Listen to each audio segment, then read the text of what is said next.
Good morning बच्चों। I am Kapil Beniwal from NPS Naiyawali school.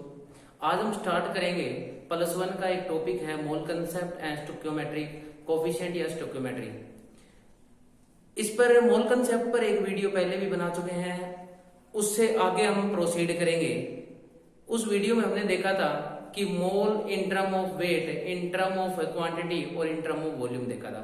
आज हम डिस्कस करेंगे मोल कंसेप्ट बेस्ड न्यूमेरिकल है और mole concept is related to the stoichiometric coefficient है, और किसी भी केमिकल रिएक्शन का स्टोइकियोमेट्रिक कोफिशिएंट कैसे लिखेंगे और कैसे निकालते हैं स्टोइकियोमेट्रिक कोफिशिएंट है। तो आज हम स्टार्ट कर रहे हैं mole concept and stoichiometry. In previous lecture we are discussing about number of moles n is equal to quantity Q upon Avogadro's number is equal to the weight upon molecular mass is equal to volume upon 22.4 litre. ये फॉर्मूले हमने पहले निकाल लिए थे previous lecture में। आज हम फॉर्मूले से आगे प्रोसीड करेंगे। ये फॉर्मूले तभी लगाने हैं जब स्टैंडर्ड कंडीशन दी है। अगर नंबर ऑफ मोल्स निकालने इन केस ऑफ वॉल्यूम है तो आपको स्टैंडर्ड कंडीशन अप्लाई करनी पड़ेगी। आज हम बात करेंगे कि अगर number of moles find out करने हैं तो नॉन स्टैंडर्ड कंडीशन पे कैसे फाइंड आउट की जाएगी। तो देखिए, आपके पास एक इक्वेशन आती है ideal gas equation. Ideal gas equation सबसे पहले हम देखेंगे कि आइडियल गैस इक्वेशन डिराइव कहां से होती है। तो सबसे पहला, according to Boyle's law, at constant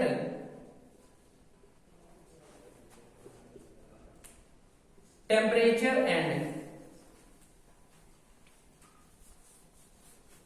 number of moles, pressure inversely proportional to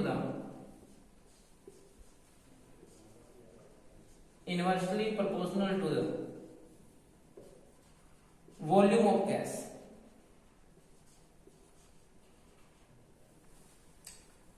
+1 में एक चैप्टर आता है काइनेटिक थ्योरी ऑफ गैसेस, उसके अंदर हम गैस के बारे में पढ़ते हैं। उसके अंदर गैस लॉ आते हैं। उन गैस लॉ में से एक लॉ होता है बॉयल्स लॉ। बॉयल्स ने क्या कहा था कि अगर हमारे पास एक कंटेनर है, उस कंटेनर के अंदर अगर अपने पास गैस है और ऊपर हमने एक पिस्टन लगा रखा है, इस पिस्टन से प्रेशर अप्लाई कर रहे हैं P, तो यहाँ जैसे जैसे प्रेशर अप्लाई करेंगे वैसे वैसे वॉल्यूम डिक्रीज होता जाएगा, यानी कि P is inversely proportional to volume of gas. ये अपने पास होता है Boyle's law.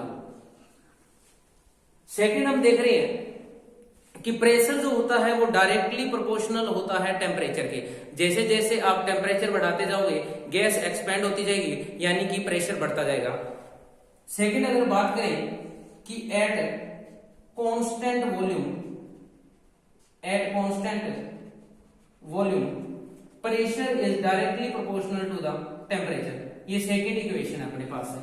First equation P is inversely proportional to V है, सेकंड अपने पास है P directly proportional to T है।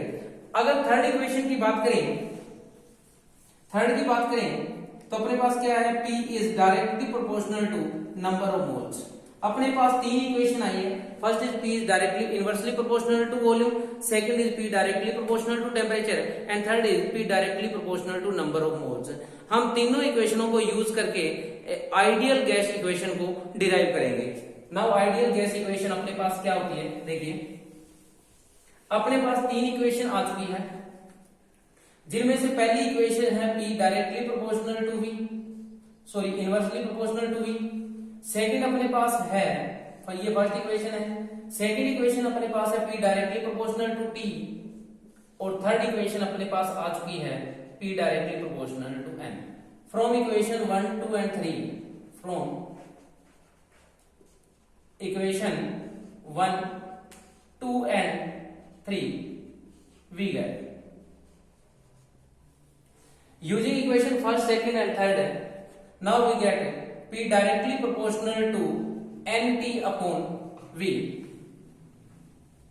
Removing a sign of proportionality, then using R is known as a universal gas constant, then P is equal to the R N T upon V।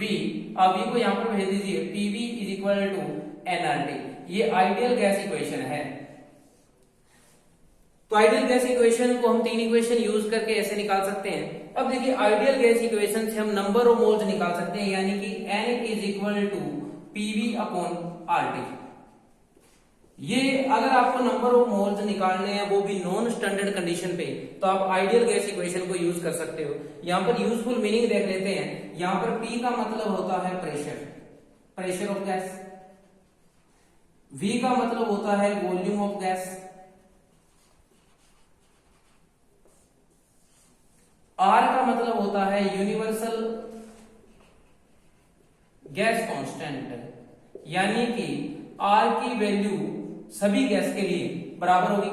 और T है अपने पास temperature, T अपने पास क्या है, temperature. तो सभी बच्चों को यूजफुल मीनिंग भी पता होना चाहिए। यहां से हम ये देखेंगे कि R जो है उसकी वैल्यू क्या आएगी और उसका यूनिट क्या होगा। तो अब टॉपिक अपने पास है value and units of R। R आपको पता लग गया, यूनिवर्सल गैस कांस्टेंट।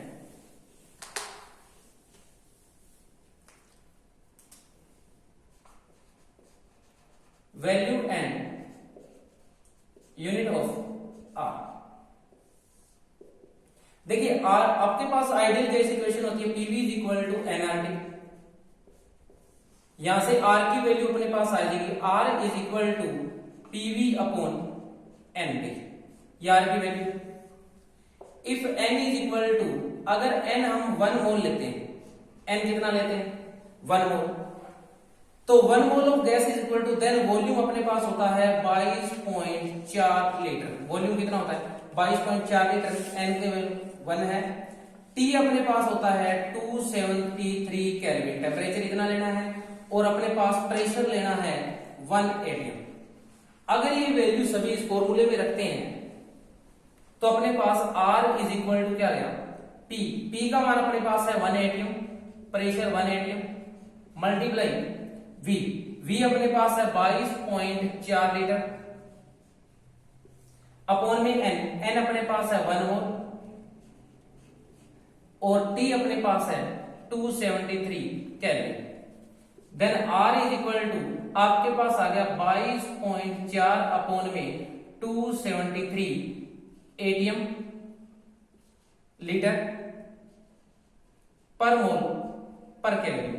और इनको सोल्व अगर करेंगे तो आपके पास आएगा 0.0821 एटीएम लीटर पर मोल पर केल्विन। ये यूनिवर्सल गैस कांस्टेंट की वैल्यू है और ये यूनिट होता है यूनिवर्सल गैस कांस्टेंट के लिए। आप यूज कर सकते हो एटीएम की जगह प्रेशर, जो प्रेशर का अलग यूनिट होता है वो पास्कल भी होता है, जो फिजिक्स में ज्यादा यूज किया जाता है। केमिस्ट्री में एटीएम यूज किया जाता है। आप यूनिट कन्वर्जन को बदल सकते हो। कैसे? मान लेते हैं कि आपके पास है लीटर है, तो 1 litre is always equal to 10⁻³ metre cube. 1 litre ये होता है।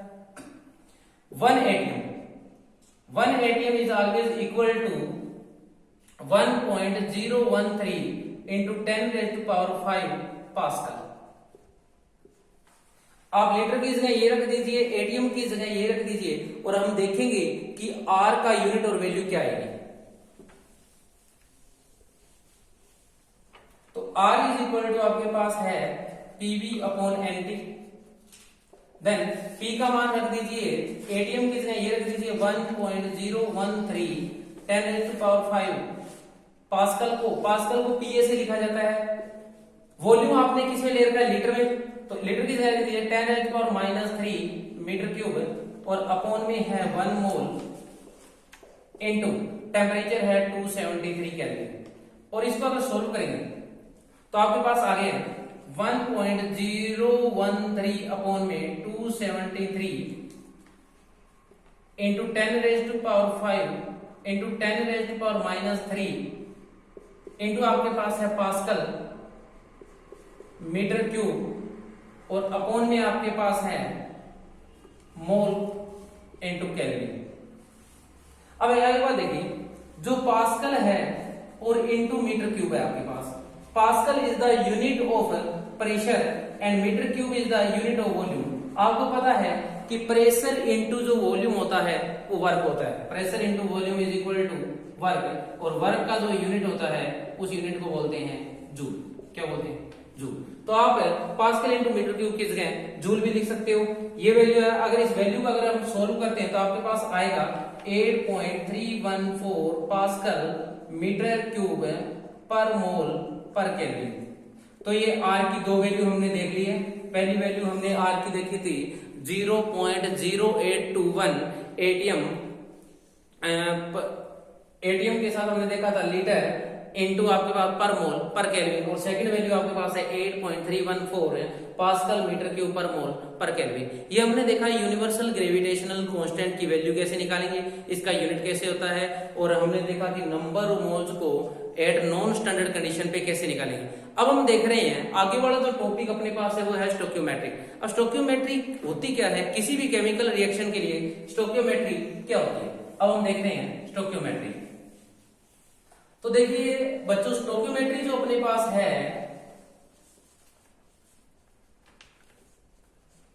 इसका मतलब क्या है कि किसी भी केमिकल रिएक्शन के लिए स्टोइकियोमेट्री क्या होती है और स्टोइकियोमेट्री कोफिशिएंट क्या होते हैं। तो सबसे पहले हम देख रहे हैं स्टोइकियोमेट्री क्या होती है। मान लेते हैं कि आपके पास है कोई भी केमिकल रिएक्शन है, आपके पास मान लेते हैं कोई भी केमिकल रिएक्शन है, जैसे आपके पास है N2 is react with 3H2 then we get 2NH3।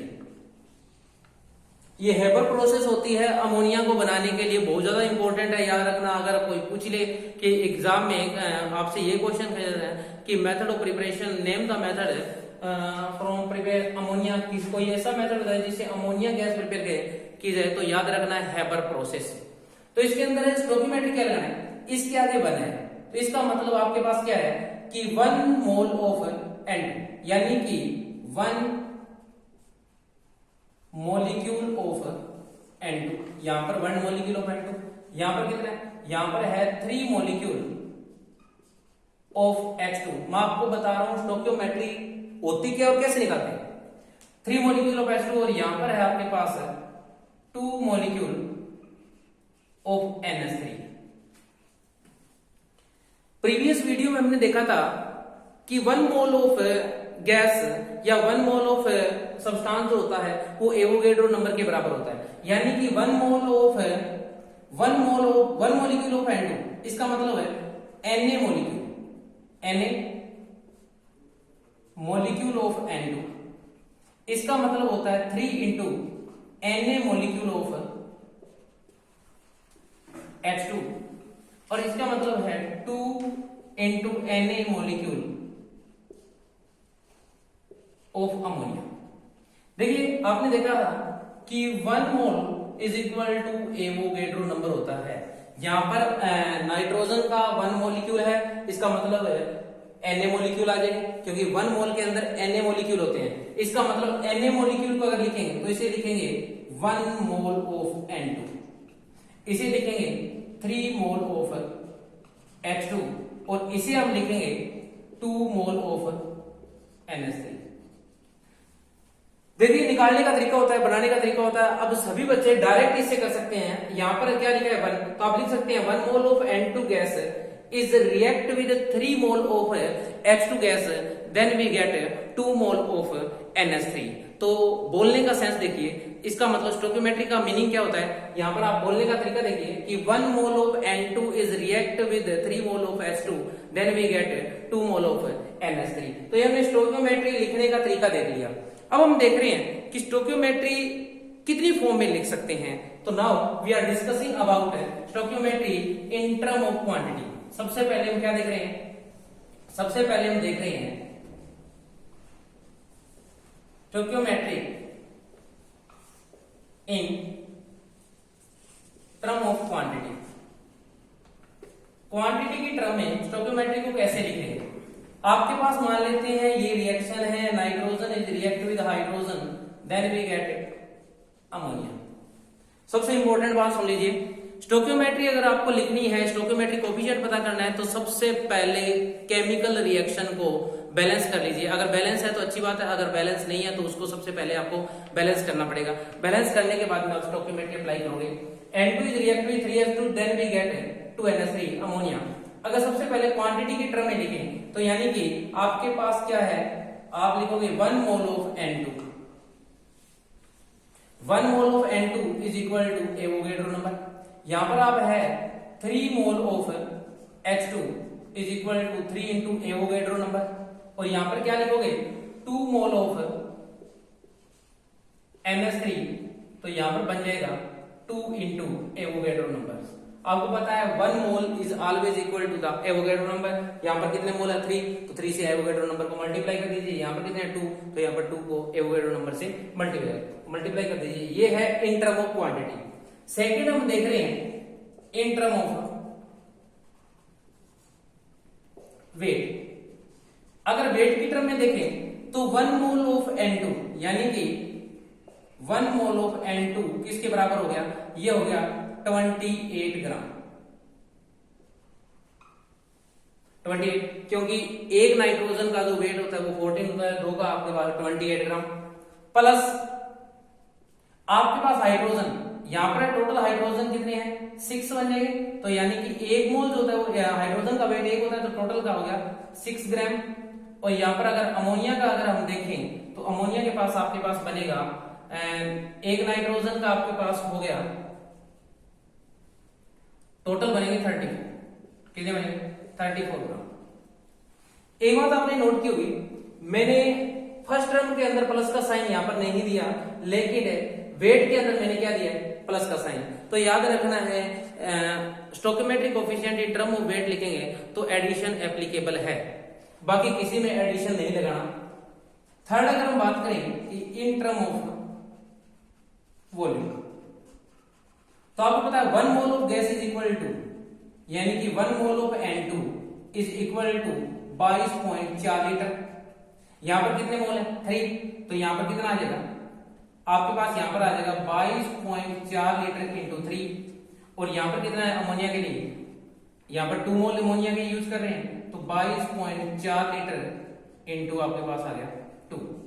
तो ये हम लिख सकते हैं in term of volume, in term of weight और इन टर्म ऑफ क्वांटिटी। ये हमने देखा था कि mole in stoichiometric coefficient in term of volume, weight और क्वांटिटी की टर्म में कैसे लिख सकते हैं। अब हम देख रहे हैं stoichiometry mole concept with respect to chemical reaction, कि स्टोइकियोमेट्री और नंबर ऑफ मोल्स का आपस में क्या रिलेशन है।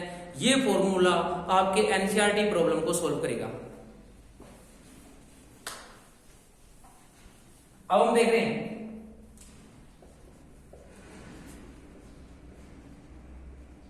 Mole concept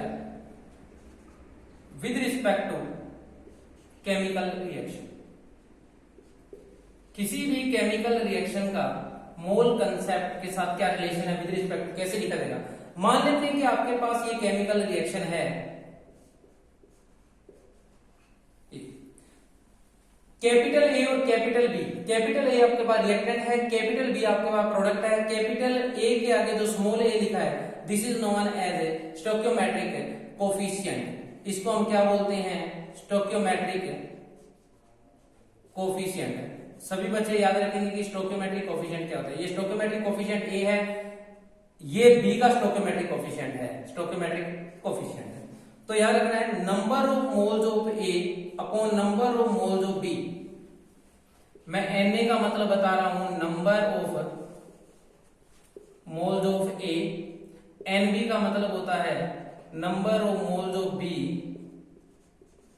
number of mole A, number of moles B is equal to the stoichiometric coefficient of A, stoichiometric coefficient of A और upon में stoichiometric coefficient of B.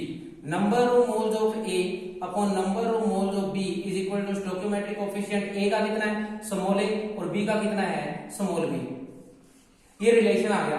आप इस relation को ऐसे लिख सकते हो number of moles of A upon small a, number of moles upon b upon small b. इसका मतलब क्या निकल के आता है, इसका मतलब ये निकल के आता है कि नंबर ऑफ मोल्स ऑफ ए को उसी के स्टोइकियोमेट्रिक कोफिशिएंट से डिवाइड करने के बाद में बराबर आ जाता है number of moles of b upon stoichiometric coefficient उसी का। तो याद रखना है ये रिलेशन, ये आपको फॉर्मूले काम आएंगे न्यूमेरिकल प्रॉब्लम को सॉल्व करने में। आप और भी केमिकल रिएक्शन देख सकते हो, जैसे मान लेते हैं कि आपके पास केमिकल रिएक्शन है, ये हमने कोई जनरल रिएक्शन कंसीडर की है, हाइपोथेटिकल रिएक्शन है।